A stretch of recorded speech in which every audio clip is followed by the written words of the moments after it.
پوچھنا چاہتا ہوں میں کہہ رہا ہوں اس وقت یہ شرک نہیں تھا. اس وقت شرک ہمیشہ شرک ہوتا ہے. اس غلط فہمی کو قاری صاحب دور کر لیجئے. شرک ہمیشہ شرک ہوتا ہے. دیکھیے اس لیے کہ اب اللہ نے کہا کہ میرے علاوہ آدم کو بھی سجدہ حرام ہے. نہیں, اب سجدہ کرنا شرک ہے یا نہیں ہے؟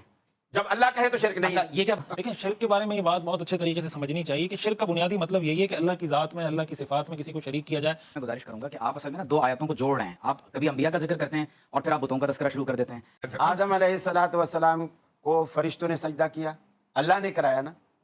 اب یہ شرک تھا؟ نہیں, آپ بتائیں گے اس کا جواب. ہم تو آپ سے پوچھنا چاہتے ہیں. میں کہہ رہا ہوں اس وقت یہ شرک نہیں تھا. اس وقت شرک ہمیشہ شرک ہوتا ہے. اس غلط فہمی کو قاری صاحب دور کر لیجئے. شرک ہمیشہ شرک ہوتا ہے. یعنی آپ نے کتنا غلط لفظ بولا کہ اس زمانے میں شرک نہیں تھا, یعنی اس سجدہ زمانے کی بات نہیں کر رہا. یہ عمل اس وقت شرک نہیں تھا, اس وقت شرک اور نہیں آج تھا. شرک ہو جائے گا. آج شرک ہے. یعنی اگر اس لیے کہ اب اللہ نے کہا کہ میرے علاوہ آدم کو بھی سجدہ حرام نہیں. کہ اللہ تعالیٰ نے جو اس وقت فرشتوں سے کہا کہ سجدہ کرو, تو میں نے کہا اس وقت فرشتوں کا یہ عمل شرک نہیں تھا کیونکہ وہ اللہ کی اطاعت میں تھا.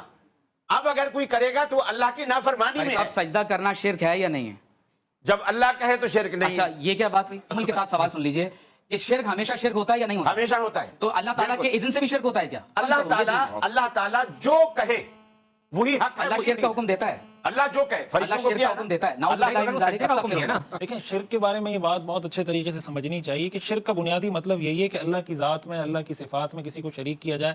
مثال کے طور پر ما فوق الاسباب, کوئی بھی امداد اگر آپ اللہ, ایک تو ہے نا مثال کے طور پر کوئی آدمی آپ کے سامنے کھڑا ہے, اس کو کہتے ہیں مجھے پانی پلا دیں, ٹھیک ہے, آپ اس سے مدد مانگ رہے ہیں, لیکن یہ ایک سبب کے درجے میں, وہ آپ کے سامنے, آپ کو پتا ہے کوئی بھی آدمی ڈاکٹر ہے, وہ آپ کا علاج کرتا ہے, انجینئر نقشہ بناتا ہے, یہ سارے مسئلے مسائل لوگوں کے حل کر رہے ہوتے ہیں.